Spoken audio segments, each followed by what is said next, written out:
না, আমি খাবো না। তোমায় আমি বলে দিলাম বাবা, শুধু আজ নয়, এ বাড়িতে আমি কোনোদিনও খাবো না। কেন খাবি না কেন? কি হয়েছে কি? আজ আমি একটা হেস্তনেস্ত করেই ছাড়বো। দেখুন না বাবা, সামনের দোকানে কেরোসিন তেল এসেছে, ওকে বললাম আমাকে 10 লিটার তেল এনে দেবে, মুখের ওপর না বলে দিল। বাড়িতে একটা টাকাও দেবে না, আর কাজের বেলায় মুখের ওপর না। 3 দিন আগে রাজু 10 লিটার কেরোসিন তেল এনে দিয়েছে, আবার তেল কেন?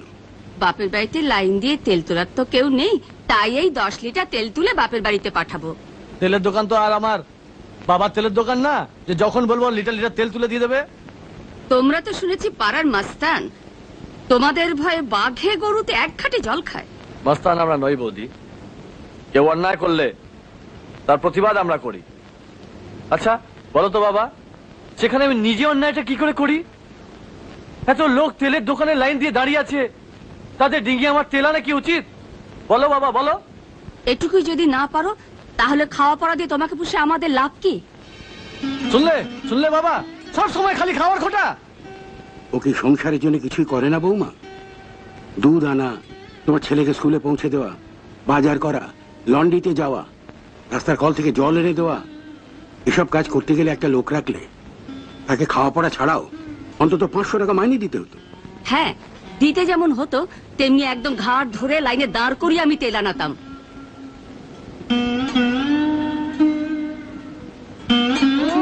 ঘাট ধরবে? ঘাটটা একবার ধরে দেখুক না। শোন না, পাড়াতে শুনলাম তোর বন্ধু বিক্রম নাকি কোন এক কোটিপতির মেয়েকে বিয়ে করছে। বিক্রমকে বল না, সেই ভদ্রলোককে বলে তোর একটা চাকরির ব্যবস্থা করতে। চাকরি দিয়ে দেবো? হ্যাঁ, বিক্রমের একজন বন্ধু বিয়ে করে দল ছাড়া হয়েছে, আর 4 জন আছে। আপনি ওই 4 জনকে চাকরি দিয়ে কলকাতার বাইরে 4টে জেলায় পাঠিয়ে দিন। বিক্রম তাহলে একেবারে একা হয়ে যাবে। তারপর নন্দদাকে দিয়ে ওকে এমন পেটাবো যাতে ও আর কোনোদিনও টিনার ধারে কাছে না আসতে পারে। কথাটা বন্ধ বলেন তো। 4টে ছেলেকে টেম্পোরারি সেলসের কাজ দিয়ে কলকাতার বাইরে পাঠিয়ে দেবো। তারপর তোমার সঙ্গে টিনার বিয়েটা হয়ে গেলেই ওদের চাকরি থেকে বরখাস্ত করবো। পরশু টিনার জন্মদিন, বিক্রম আর তার বন্ধুদেরও নিশ্চয় সেদিন আসতে বলেছে। আপনি সেদিন ওদের চাকরির কথাটা বলবেন। কিন্তু বিক্রম তো ওখানে থাকবে, ওকে চাকরি না দিয়ে ওর বন্ধুদের চাকরি দিচ্ছি, ও সন্দেহ করবে না? ও আপনি কোনো চিন্তা করবেন না, আমি কায়দা করে বিক্রমকে একটা গান গাইতে অনুরোধ করব। বিক্রম যখন গানটা গাইবে তখন আপনি ওদের বাইরে ডেকে নিয়ে। হ্যাঁ, বুদ্ধিটা মন্দ না।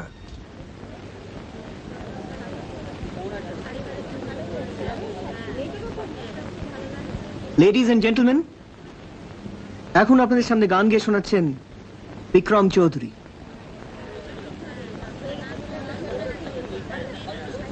লাথি মেরে গাড়ির কাজটা ভেঙে দিয়েছিলে, এবার অশোকের মুখটা ভেঙে দাও তো।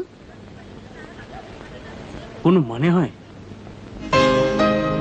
তোমার জন্মদিনে কি দেব আর, দুহাত শূন্য, কিছু নেই তো দেবা। আমাকে আমি দিলাম তোমায় উপহার এই সন্ধ্যা। তোমার জন্মদিনে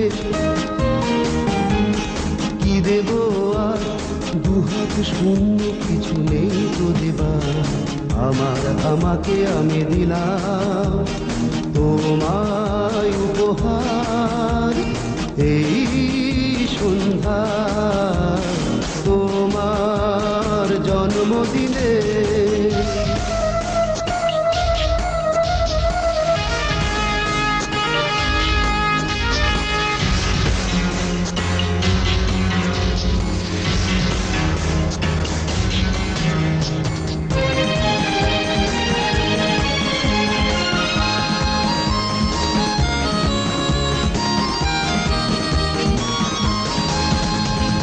অনেকে পেয়েছো তুমি মনি কাঞ্চন, হিরে চুনি পান্না মনেরই মতন।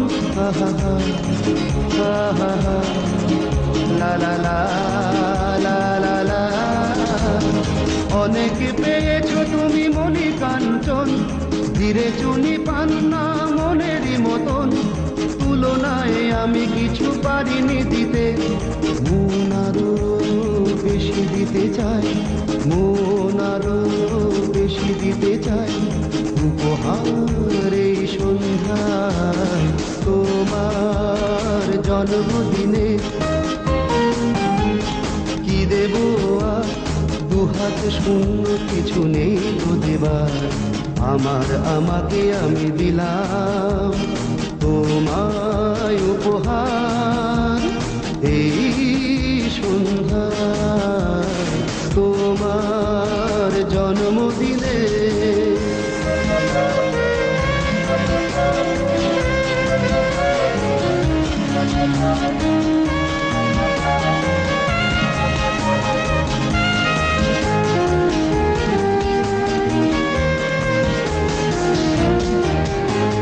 তোমাকে দিয়েছি আমি জানি না কখন, পান্নার চেয়ে দামি আমার এ মন। আহা আহা লা লা লা লা লা লা।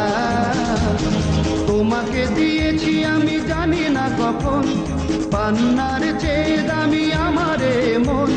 যা তুমি পাওনি আমি এর হৃদয় দিলাম, লিখে রেখো মনের খাতায়, লিখে রেখো মনের খাতায়, উপহার এই সন্ধ্যায় তোমার জন্মদিনে।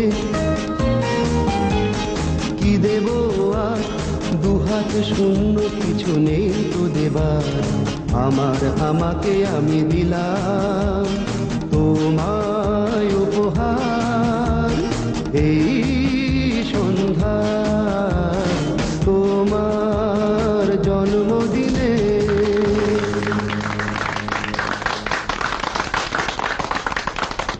আমার তো অবাক লাগছে, তোমাকে চাকরি না দিয়ে তোমার 4 বন্ধুকে একসঙ্গে চাকরি দিয়ে দিল। আমার সঙ্গে উনি এমন ব্যবহার করলেন যেন আমি ওনার জামাই হয়ে গেছি। আমার মনে হয় টিনার তো মা নেই, ও হয়তো ওর বাবাকে বলেছে তোকে ছাড়া আর কাউকে বিয়ে করবে না, তাই ওনার তোকে মেনে নেওয়া ছাড়া আর কোনো গতি ছিল না। তা না হয় মানা গেল, কিন্তু উনি ওর বন্ধুদের যেতে চাকরি দিতে গেলেন কেন? কাল সকালে টিনাকে ফোন করলে সব ব্যাপারটা জানা যাবে।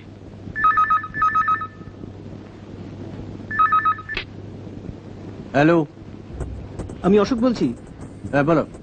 আমি নন্দদাকে সব বলেছি, নন্দদা আমার বুদ্ধির খুব তারিফ করলো।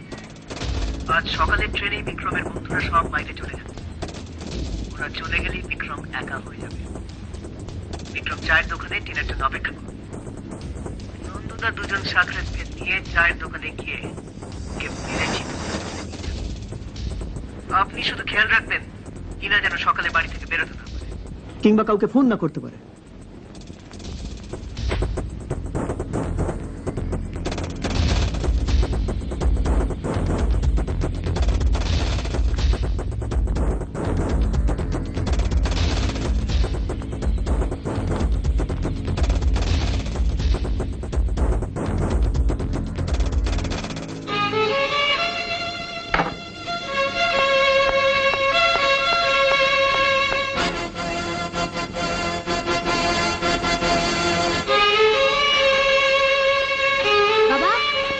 দরজা খোলো, ভালো হবে না বলছি। দরজা খোলো বাবা, দরজা খোলো বাবা। আমি কিন্তু ফোনে তোমাদের সব কথা শুনেছি, আমি কিন্তু পুলিশকে খবর দিয়ে দেবো।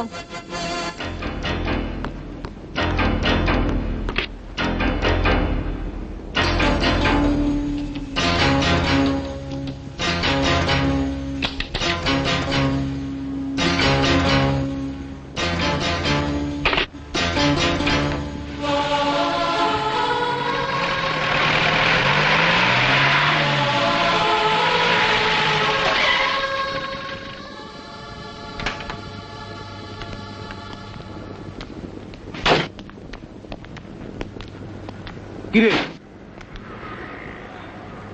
সবাই একসঙ্গেই চললি? আমাদের সবার ট্রেনই প্রায় একই সঙ্গে, আধ ঘন্টা আগে পরে এই যা। সবাই মন দিয়ে ভালো করে কাজ করবি, বুঝলি? মন কতটা দিতে পারবো ঠিক জানি না। ভালো না লাগলে ফিরে আসবো। মারবো এক চড়। এত ভালো চাকরি কেউ ছাড়ে? টিনার বাবা বলেছেন আমরা চলে গেলেই তোর একটা ব্যবস্থা করে দেবে। বিক্রম, আমরা কিন্তু এই শর্তেই যাচ্ছি। কথা বলে মনে হলো উনি খুব তাড়াতাড়ি তোদের বিয়ে দেবেন, আর টিনাকে দেখলাম খুব খুশি।